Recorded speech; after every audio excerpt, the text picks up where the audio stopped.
List berfungsi untuk mengontrol jenis, posisi, style dari sebuah list propertiesnya. Di sini saya akan menunjukkan masing-masing cara untuk menggunakan properti list.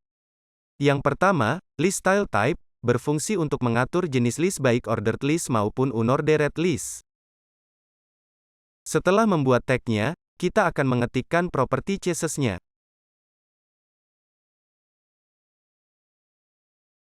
Sebelum itu saya akan menjelaskan masing-masing value dari properti classes yang akan kita ketik.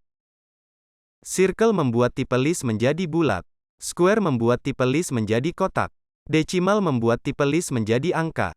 Lower alpha membuat list menjadi huruf kecil. Upper alpha membuat list menjadi huruf besar. Sekarang mari kita lihat perbedaan sebelum dan sesudah diberikannya properti chess.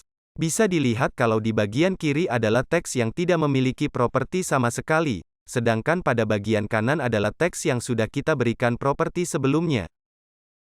Yang kedua, list style position berfungsi untuk mengatur posisi dari list. Nilai yang dapat diberikan inside atau outside. Setelah membuat tag-nya, kita akan mengetikkan properti classes-nya. Outside membuat tipe list menjadi bulatan yang bolong. Inside membuat tipe list menjadi bulatan yang bolong dan maju sedikit. Sekarang mari kita lihat perbedaan sebelum dan sesudah diberikannya properti chess. Bisa dilihat kalau di bagian kiri adalah teks yang tidak memiliki properti sama sekali, sedangkan pada bagian kanan adalah teks yang sudah kita berikan properti sebelumnya. Yang ketiga, list style image berfungsi untuk mengubah list dalam bentuk gambar. Setelah membuat tag-nya, kita akan mengetikkan properti classes-nya.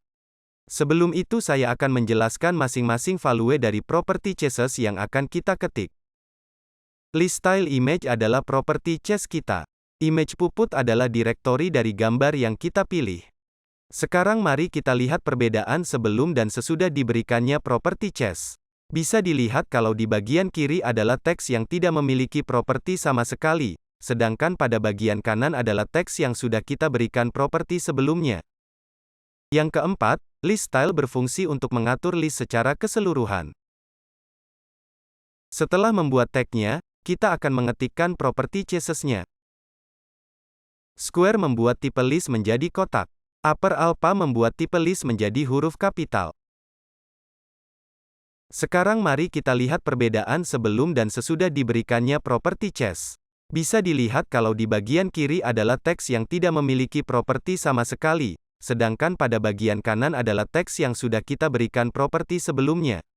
Yang terakhir, marker offset berfungsi untuk mengatur jarak antar list. Setelah membuat tag-nya, kita akan mengetikkan properti classes-nya. Inside square membuat tipe list menjadi kotak dan ke dalam. Outside upper alpha membuat tipe list menjadi huruf kapital dan sedikit keluar. Sekarang mari kita lihat perbedaan sebelum dan sesudah diberikannya properti chess. Bisa dilihat kalau di bagian kiri adalah teks yang tidak memiliki properti sama sekali, sedangkan pada bagian kanan adalah teks yang sudah kita berikan properti sebelumnya.